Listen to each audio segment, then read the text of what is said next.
ಗೌಣ್ಯ ಸಂಭವಾತ್ ಓಂ. ಇದು 2ನೇ ಅಧ್ಯಾಯದ 3ನೇ ಪಾದದ 3ನೇ ಸೂತ್ರ. ಅನಾದಿರ್ವ ಅಯಂ ಆಕಾಶ ಶೂನ್ಯ ಅಲೌಕಿಕ ಇತ್ಯಾದಿ ಶ್ರುತಿ ಗೌಣಿ ಅನ್ಯಥಾ ಉತ್ಪತ್ತಿ ಬಾಹುಲ್ಯ ಅಸಂಭವಾತ್ ಅಂತ ಆಚಾರ್ಯದಕ್ಕೆ ಭಾಷ್ಯ ಬರೆದಿದ್ದಾರೆ. ಅಣುಭಾಷ್ಯದ ವ್ಯಾಖ್ಯಾನ ರೂಪವಾದ ತತ್ವಮಂಜರಿಯಲ್ಲಿ 39ನೇ ಗದ್ಯ ಭಾಗದಲ್ಲಿ ಈ ಮುಂದುವರಿದ ಭಾಗ ಇದು. ಕೇನ ಹೇತುನಾ ಸಮಸ್ತಂ ಜನ್ಮವತ್ ತಜ್ಜಮಿತಿ ಚ ಜಾಯತೆ ಇತ್ಯತಃ ತೇನೈವೇತಿ ವೈದಿಕಂ ವಚನಂ ಇತ್ಯೇತತ್ ಪರಾಮರ್ಶ್ಯತೆ.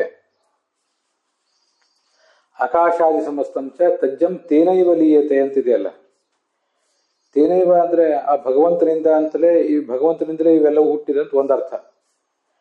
ಇನ್ನೊಂದು, ತೇನೈವ ವೇದವಾಕ್ಯದಿಂದಲೇ ನಮ್ಗೆಲ್ಲವೂ ತಿಳಿದು ಬರ್ತಾ ಇದೆ. ಆಕಾಶ ಮೊದಲಾದ 5 ಎಲ್ಲವೂ ಕೂಡ ಭಗವಂತನಿಂದಲೇ ಹುಟ್ಟಿದ್ದು ಅನ್ನುವ ಸಂಗತಿ ತೇನೈವ ವೇದವಾಕ್ಯದಿಂದಲೇ ತಿಳಿದು ಬರ್ತಾ ಇದೆ ಅಂತ ಮತ್ತೊಂದು ರೀತಿಯಾದ ವ್ಯಾಖ್ಯಾನ ಅದಕ್ಕಿದೆ. ಆಕಾಶಾದಿ ಸಮಸ್ತವೂ ಕೂಡ ತಜ್ಜಂ ಭಗವಂತನಿಂದ ಜನ್ಯವಾಗಿದೆ. ಅಲ್ಲ, ಮೊದಲು ಜನ್ಮವತ ಹುಟ್ಟಿದೆ, ಮತ್ತೆ ಭಗವಂತನಿಂದ ಹುಟ್ಟಿದೆ. 2 ಸಂಗತಿಗಳನ್ನ ಹೇಳಬೇಕಾಗಿದೆ ನಾವು. ಒಂದು, ಅದು ಅನಾದಿ ಅಲ್ಲ, ಒಂದಲ್ಲ ಒಂದು ರೀತಿಯಾದ ಉತ್ಪತ್ತಿ ಅದಕ್ಕಿದೆ. ಮತ್ತೊಂದು, ಭಗವಂತನಿಂದಲೇ ಇದೆ ಆ ಉತ್ಪತ್ತಿ. ಇಷ್ಟನ್ನು ನಾವು ಹೇಳಬೇಕಾಗಿದೆ. ಇದೆರಡೂ ಕೂಡ ಕೇನ ಜ್ಞಾಯತೆ, ಕೇನ ಹೇತು, ಯಾವ ಪ್ರಮಾಣದಿಂದ ಅಂದ್ರೆ ತೇನೈವ. ಇಲ್ಲಿ ತೇನೈವ ಅಂದ್ರೆ ಭಗವಂತನಿಂದ ಅಂತ ಅರ್ಥ ಅಲ್ಲ, ತೇನೈವ ಅಂತ ವೈದಿಕ ವಚನವನ್ನು ಹೇಳ್ತಾ ಇದ್ದಾರೆ. ಅದೇ ವೇದವಾಕ್ಯದಿಂದ ಅಂತ ಅರ್ಥ. ಇನ್ನೊಂದು ಅರ್ಥ ಅದೇನು ವೇದವಾಕ್ಯಗಳು ಅಂದ್ರೆ, ಅದನ್ನು ಅಸ್ತಿತ್ವ ಓಂ ಅಂತ ಸೂತ್ರದಲ್ಲಿ ಆತ್ಮನ ಆಕಾಶ ಸಂಭೂತಃ ಅಂತ ವೇದವಾಕ್ಯ ತಗೊಂಡಿದ್ದಾರೆ. ಆತ್ಮ ಅಂದ್ರೆ ಪರಮಾತ್ಮ, ಅವನಿಂದ ಆಕಾಶ ಹುಟ್ಟಿತು ಅಂತ. ಇದು ಒಂದು ಸೂತ್ರ. ಮುಂದೆ ಇದಂ ಸರ್ವಂ ಅಸೃಜತ, ಅವನು ಇದೆಲ್ಲವನ್ನೂ ಹುಟ್ಟಿಸಿದ ಅಂತ ಇನ್ನೊಂದು ವೇದದಲ್ಲಿ ಬರುವಂತಹ ವಾಕ್ಯವನ್ನು ಹೇಳ್ತಾ ಇದ್ದಾರೆ. ಪ್ರಾಯ ಇದಂ ಸರ್ವಂ ಅಸೃಜತ ಅಂತ ಅನ್ನೋದು ಬೇರೆ ಕಡೆ ಎಲ್ಲೋ ಒಂದು ಕಡೆ ಬಂದಿರುವಂತಹ ಶ್ರುತಿ. ಸರ್ವಮೂಲದಲ್ಲಿ ಆಚಾರ್ಯ ಬೇರೆ ಎಲ್ಲೋ ಹೇಳಿದ್ದಿರಬೇಕು. ಆತ್ಮಾವ ಇದಮೇಕಮಗ್ರೇ ಆಸೀತ್, ಇದೊಂದು ವೇದವಾಕ್ಯವನ್ನ ರಾಘವೇಂದ್ರ ಸೂಚನೆ ಮಾಡ್ತಾ ಇದ್ದಾರೆ. ಅದು 6ನೇ ಸೂತ್ರದಲ್ಲಿ ಪ್ರತಿಜ್ಞಾಹಾನಿ ಅವ್ಯತಿರೇಕಾತ್ ಶಬ್ದೇಭ್ಯ ಅನ್ನುವ 6ನೇ ಸೂತ್ರದಲ್ಲಿ ಆತ್ಮಾವ ಇದಮೇಕ ಏವಗ್ರ ಆಸೀತ್, ಮೊಟ್ಟ ಮೊದಲು ಆತ್ಮ ಪರಮಾತ್ಮ ಒಬ್ಬನೇ ಇದ್ದ ಅಂತ ತೋರಿಸ್ತಾ ಇದ್ದಾರೆ. ಇದಂ ಸರ್ವಂ ಅಸೃಜತ ಅನ್ನೋದು ಕೂಡ ಅಲ್ಲೇ ಇದೆ ನೋಡಿ. 6ನೇ ಸೂತ್ರದಲ್ಲಿ ಇದಂ ಸರ್ವಂ ಅಸೃಜತ, ಈ ಭಗವಂತ ಇದಂ ಸರ್ವಂ ಇದೆಲ್ಲವನ್ನು ಅಸೃಜತ ಸೃಷ್ಟಿಸಿದನು. ಆತ್ಮಾವ ಇದಮೇಕಮಗ್ರ ಆಸೀತ್, ಅದು ಇವೆರಡು ಕೂಡ 6ನೇ ಸೂತ್ರದಲ್ಲಿ ಬಂದಿರುವಂಥವು. ಮತ್ತೆ ಮುಂದೆ ಆತ್ಮನ ಆಕಾಶ ಸಂಭೂತ ಅನ್ನೋದು 2ನೇ ಸೂತ್ರದಲ್ಲಿ ಬಂದಿದೆ. ಇತ್ಯಾದಿ ವೈದಿಕ ವಚನೇನೈವ ವೇದವಾಕ್ಯಗಳಿಂದಲೇ ತಿಳಿದು ಬಂದಿದೆ. ತೇವೈ ಏತೆ ಚಿದಾತ್ಮನೋ ವಿಚ್ಚರಂತೆ, ಇವೆಲ್ಲವೂ ಕೂಡ ಚಿದಾತ್ಮನಾದ ಭಗವಂತನಿಂದ ವಿಚ್ಚರಂತೆ ಹೊರಗೆ ಬಂದಿವೆ, ಅವನಿಂದಲೇ ಇವು ಹುಟ್ಟಿಸಲ್ಪಟ್ಟಿವೆ ಅಂತ ಇನ್ನೊಂದು ವೇದವಾಕ್ಯವೂ ಕೂಡ ಇದೆ. ಅವೆಲ್ಲವೂ ಇಲ್ಲೇ ಸುತ್ತಮುತ್ತಲು ಬೇರೆ ಬೇರೆ ಸೂತ್ರ ಭಾಷ್ಯದಲ್ಲಿ ಇರ್ತವೆ. ಚಿದಾತ್ಮ ಅಂದರೆ ಜ್ಞಾನ ಸ್ವರೂಪನಾದ ಭಗವಂತನಿಂದ ಇವೆಲ್ಲವೂ ಹುಟ್ಟಿವೆ, ವಿಚ್ಚರಂತೆ ಹೊರಗೆ ಬಂದಿವೆ. ಏತಸ್ಮಾತ್ ಜಾಯತೆ ಪ್ರಾಣೋ ಮನಃ ಸರ್ವೇಂದ್ರಿಯಾಣಿ ಚ, ಏತಸ್ಮಾತ್ ಈ ಭಗವಂತನಿಂದ ಪ್ರಾಣ ಮತ್ತು ಮನಸ್ಸು ಸರ್ವ ಇಂದ್ರಿಯಗಳು ಇವೆಲ್ಲವೂ ಕೂಡ ಹುಟ್ಟಿವೆ ಅಂತ ತೋರಿಸ್ತಾ ಇದ್ದಾರೆ. ಹೀಗೆ ಬೇರೆ ಬೇರೆ ವಾಕ್ಯಗಳು. ಖಂ ವಾಯು ಜ್ಯೋತಿರಾಪ ಪೃಥ್ವಿ ಅಪ್ ತೇಜಸ್ಸು ವಾಯು ಮತ್ತು ಖಂ ಅಂದ್ರೆ ಆಕಾಶ, ಇವೆಲ್ಲವೂ ಕೂಡ ಭಗವಂತನಿಂದಲೇ ಹುಟ್ಟಿವೆ ಅಂತ ತೋರಿಸ್ತಾರೆ. ಅದಾದ ಮೇಲೆ ಇನ್ನೊಂದಿದೆ ತೇಜೋ ಅಸೃಜತ, ಬಹುಶಃ ಛಾಂದೋಗ್ಯ ಉಪನಿಷತ್ತಿರಬೇಕು. ಅವನು ತೇಜಸ್ಸನ್ನ ಹುಟ್ಟಿಸಿದ, ಆ ಪರಬ್ರಹ್ಮ ತೇಜಸ್ಸನ್ನು ಸೃಷ್ಟಿಸಿದ ಅಂತ. ಹೀಗೆ ಬೇರೆ ಬೇರೆ ವ್ಯಾಖ್ಯೆಗಳನ್ನ ಅಲ್ಲಿ ತೋರಿಸ್ತಾ ಇದ್ದಾರೆ.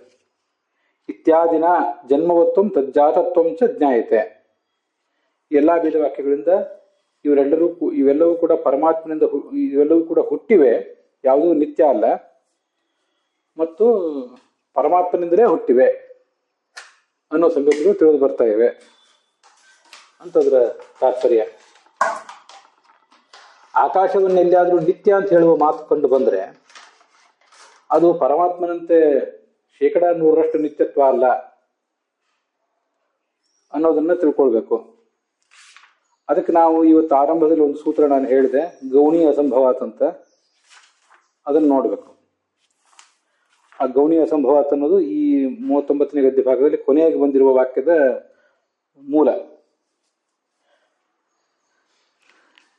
ಅತಯೇವ ಎಲ್ಲವೂ ಕೂಡ ಇಷ್ಟೆಲ್ಲ ವೇದವಾಕ್ಯಗಳು 4-5 ವೇದವಾಕ್ಯಗಳನ್ನು ನಾವು ತೋರಿಸಿರುವುದರಿಂದ ಉತ್ಪತ್ತಿ ವಚನ ಬಾಹುಲ್ಯ, ಆಕಾಶ ಮೊದಲಾದದ್ದೆಲ್ಲವೂ ಹುಟ್ಟೇ ಇದೆ ಅಂತ ಸ್ಪಷ್ಟವಾದ ಮಾತುಗಳಿರುವುದರಿಂದ ಅಂತ ಅರ್ಥ.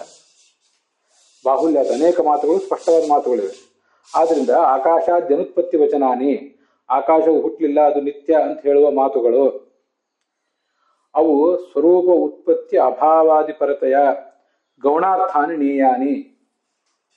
ಅದಕ್ಕೆ ಪೂರ್ಣವಾದ ನಿತ್ಯತ್ವ ಅಲ್ಲ, ಇನ್ನು ಒಂದು ರೀತಿಯಾದ ಮಾತ್ರ, ಯಾವುದೋ ಒಂದು ರೀತಿಯಾದ ಮಾತ್ರ ನಿತ್ಯತ್ವ ಅಂತ ಹೀಗೆ ಅದಕ್ಕೆ ವ್ಯಾಖ್ಯಾನ ಮಾಡಬೇಕು. ಅಲ್ಲಿ ಸೂತ್ರದಲ್ಲಿದೆ ಗೌಣ್ಯ ಸಂಭವಾತ್ ಅಂತ. ಈ ಶೂನ್ಯೋ ಅಲೌಕಿಕ ಹೀಗದು ವೇದವಾಕ್ಯ ಇತ್ಯಾದಿ ಶ್ರುತಿ ಹೀ ಗೌಣಿ ಅಂತ ಆಚಾರ್ಯ ಹೇಳ್ತಾ ಇದ್ದಾರೆ. ಅದನ್ನೇ ರಾಘವೇಂದ್ರ ಸ್ವಾಮಿಯಲ್ಲಿ ಗೌಣಾರ್ಥತ್ವ ಅಂತ ತಗೊಂಡಿರೋದು. ಈ ಶ್ರುತಿಯಲ್ಲಿ ಆಕಾಶಕ್ಕೆ ಹೇಳಿರುವ ನಿತ್ಯತ್ವ ಪೂರ್ಣ ನಿತ್ಯತ್ವ ಅಲ್ಲ, ಅದು ಅಮುಖ್ಯವಾದ ನಿತ್ಯತ್ವ. ಸೂತ್ರ ಭಾಷ್ಯದಲ್ಲಿ ಇದನ್ನು ಓದ್ತಾ ಇದ್ದೇನೆ ನಾನು. ಈಗ ಅಮುಖ್ಯವಾದ ನಿತ್ಯತ್ವ ಅಂತ ಇಟ್ಕೊಳ್ಳದೆ ಹೋದ್ರೆ, ಪೂರ್ಣವಾಗಿ ಅದಕ್ಕೆ ನಿತ್ಯತ್ವವನ್ನೇ ಹೇಳಿದರೆ, ಭಗವಂತನಂತೆ ಆಕಾಶವು 100% ನಿತ್ಯ ಅಂತ ಹೇಳಿದರೆ, ಉಳಿದ ಶ್ರುತಿಗಳು ಹೀಗೆಲ್ಲ ಹೇಳ್ತಾ ಇದೆಯಲ್ಲ, ಬೇರೆ ಬೇರೆ ಶ್ರುತಿಗಳು ಆಕಾಶ ಮೊದಲಾದೆಲ್ಲವೂ ಭಗವಂತನಿಂದ ಹುಟ್ಟಿದೆ ಅಂತ ಹೇಳುವುದು ಹೊಂದಲಿಕ್ಕಿಲ್ಲ. ಒಂದೇ ವಾಕ್ಯವನ್ನು ಮತ್ತೆ ಹೇಳೋದು, ಅನೇಕವನ್ನು ಹೇಳೋದು, ಅನೇಕ ಪ್ರಮಾಣಗಳನ್ನು ಹೇಳಿದಾಗ ಅದಕ್ಕೊಂದು ತಾತ್ಪರ್ಯ ಬರ್ತದಲ್ಲ, ಇದು ಹೀಗೆ ಆಗಿರೋದು, ಇನ್ಯಾವ ಥರನೂ ಅಲ್ಲ ಅಂತ ಗೊತ್ತಾಗ್ತದೆ. ಆದ್ರಿಂದ ನಾವು ಈ ಅನೇಕ ಕಡೆ ಉಪನಿಷತ್ನಲ್ಲಿ ಮತ್ತೆ ವೇದದಲ್ಲಿ ಬರುವಂಥ ವೇದವಾಕ್ಯಗಳನ್ನೆಲ್ಲ ನೀವು ತೋರಿಸಿದಾಗ ಅವೆಲ್ಲವೂ ಕೂಡ ಉತ್ಪತ್ತಿಯನ್ನು ಹೇಳ್ತಾ ಇರುವುದನ್ನು ಗಮನಿಸಿದರೆ, ಇಲ್ಲಿ ಒಂದು ಕಡೆ ನಿತ್ಯ ಅಂತ ಬಂದರೆ ಅದು ಗೌಣವಾದ ನಿತ್ಯತ್ವ ಹೊರತು ಪೂರ್ಣವಾದ ನಿತ್ಯತ್ವ ಅಲ್ಲ ಅಂತ ವ್ಯಾಖ್ಯಾನಿಸ್ಕೋಬೇಕು ಅದನ್ನ. ಹಾಗಿಲ್ಲದೆ ಹೋದ್ರೆ ಬೇರೆ ಮಾರ್ಗ ಇಲ್ಲ ಅಂತ ತಾತ್ಪರ್ಯ. ಇತಿತು ಗೌಣಿ ಸೂತ್ರದ ಭಾಷೆಯಲ್ಲಿ ಕೂಡ ಹಾಗೆ ಹೇಳಿದ್ದಾರೆ.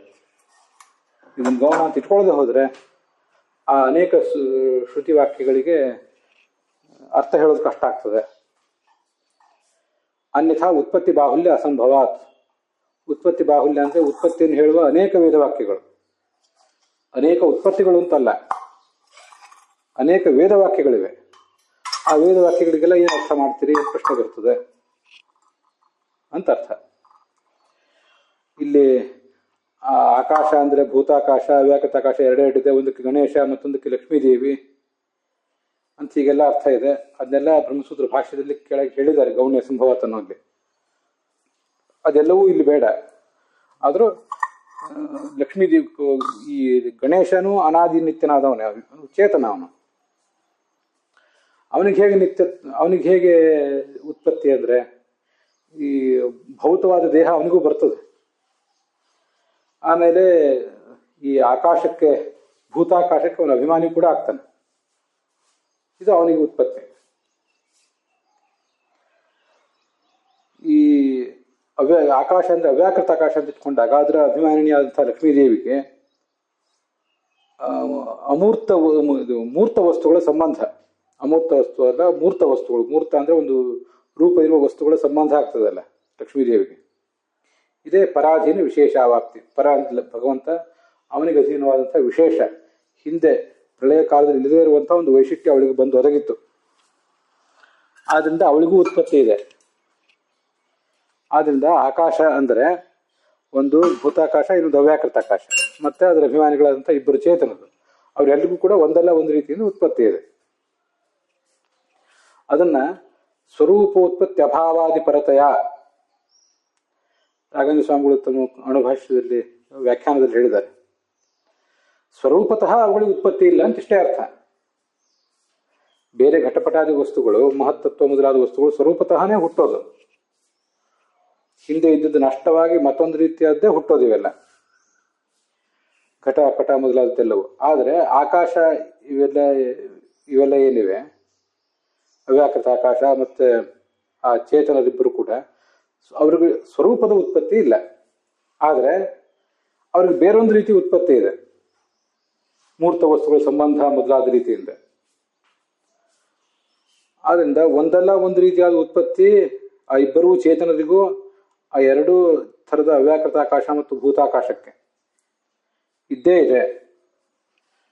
ಇಲ್ಲಿ ಕೇಳುವವ್ರಿಗೆ ಗೊತ್ತಿರಬೇಕು, ಅವ್ಯಾಕೃತ ಆಕಾಶ ಅಂದ್ರೆ ಸ್ಪೇಸ್, ಭೂತಾಕಾಶ ಅಂದ್ರೆ ಪಂಚಮಹಾಭೂತಗಳಲ್ಲಿ ಸೇರಿದಂಥ ಆಕಾಶ. ಪಂಚಮಹಾಭೂತಗಳಲ್ಲಿ ಸೇರಿದ ಆಕಾಶಕ್ಕೆ ಪೂರ್ಣವಾಗಿ ಹುಟ್ಟೇ ಇದೆ, ಹುಟ್ಟುತ್ತದೆ, ನಷ್ಟ ಆಗಿ ಹೋಗಿರ್ತದೆ, ಹುಟ್ಟುತ್ತದೆ. ಸ್ಪೇಸು ಹುಟ್ಟೋದಿಲ್ಲ, ಸ್ಪೇಸಿಗೆ ಒಂದು ಸಂಬಂಧ ಮಾತ್ರ, ವಸ್ತುಗಳ ಸಂಬಂಧ. ಅದಕ್ಕೆ ಅವ್ಯಾಕೃತ ಆಕಾಶಕ್ಕೆ ಮತ್ತು ಲಕ್ಷ್ಮೀದೇವಿಗೆ ಮೂರ್ತ ವಸ್ತುಗಳ ಸಂಬಂಧ ರೂಪವಾದ ಪರಾಧೀನ ವಿಶೇಷಾವಾಪ್ತಿ ಅಂತ ಆ ಬ್ರಹ್ಮಸೂತ್ರ ಭಾಷ್ಯದ ಟಿಪ್ಪಣಿಗಳಲ್ಲಿ ಬರೆದಿದ್ದಾರೆ. ಅವ್ಯಾಕೃತ ಆಕಾಶಕ್ಕೂ ಹುಟ್ಟಿಲ್ಲ, ಅದು ಅನಾದಿ ನಿತ್ಯ ಸ್ಪೇಸಿಗೆ. ಮತ್ತೆ ಅದರ ಅಭಿಮಾನಿಯಾದ ಲಕ್ಷ್ಮೀದೇವಿಗೂ ಕೂಡ ಹುಟ್ಟಿಲ್ಲ. ಆದರೆ ಮೂರ್ತ ವಸ್ತುಗಳ ಸಂಬಂಧ ಸೃಷ್ಟಿ ಪ್ರಾರಂಭ ಆದಾಗ ಅವ್ಯಾಕೃತ ಆಕಾಶಕ್ಕೂ ಅದರ ಅಭಿಮಾನಿಯಾದ ಲಕ್ಷ್ಮೀದೇವಿಗೂ ಇಬ್ಬರಿಗೂ ಮೂರ್ತವಾದ ವಸ್ತುಗಳು, ಮಹತ್ತತ್ವ, ಅಹಂಕಾರ ತತ್ವ ಇತ್ಯಾದಿ ವಸ್ತುಗಳ ಸಂಬಂಧ ಬರ್ತಾ ಹೋಗ್ತದೆ ಒಂದೊಂದಾಗಿ. ಅದೇ ಅವರಿಗೆ ಉತ್ಪತ್ತಿ ಅಂತ ಅದ್ರ ತಾತ್ಪರ್ಯ. ಆದ್ರಿಂದ ಪೂರ್ಣವಾದ ನಿತ್ಯತ್ವ ಅವರಿಗಿಲ್ಲ ಅನ್ನೋದನ್ನ ನಾವು ಮನಗಾಣಬೇಕು. ಇತಿ ನೇಯಾನಿ, ನೇಯಾನಿ ಅಂದ್ರೆ ಹೀಗೆ ಆ ವಾಕ್ಯಗಳನ್ನು ಹೊಂದಿಸಬೇಕು. ವಚನಾನಿ ನೇಯಾನಿ, ನಯನ ಅಂದ್ರೆ ಹೊಂದಿಸುವುದು ಅಂತ ಅರ್ಥ. ಅತಃ ನ ತದ್ವಿರೋಧ, ಆದ್ರಿಂದ ಆಕಾಶವನ್ನು ನಿತ್ಯ ಅಂತ ನೀವು ಭಾವಿಸಬಾರ್ದು, ಅದು ಅನಿತ್ಯವೇ. ಅವ್ಯಾಕೃತ ಆಕಾಶವು ಭೂತಾಕಾಶವು ಒಂದಲ್ಲ ಒಂದು ರೀತಿಯಿಂದ ಅದು ಅನಿತ್ಯವೇ, ಒಂದಲ್ಲ ಒಂದು ರೀತಿಯಿಂದ ಹುಟ್ಟಿದೆ ಮತ್ತು ಅದು ಭಗವಂತನಿಂದಲೇ ಹುಟ್ಟಿದೆ ಅಂತ ನಾವು ವ್ಯಾಖ್ಯಾನಿಸ್ತೇವೆ. ಅಲ್ಲಿಗೆ ಈ ಭಾಗ ಸಮಾಪ್ತವಾಗಿದೆ.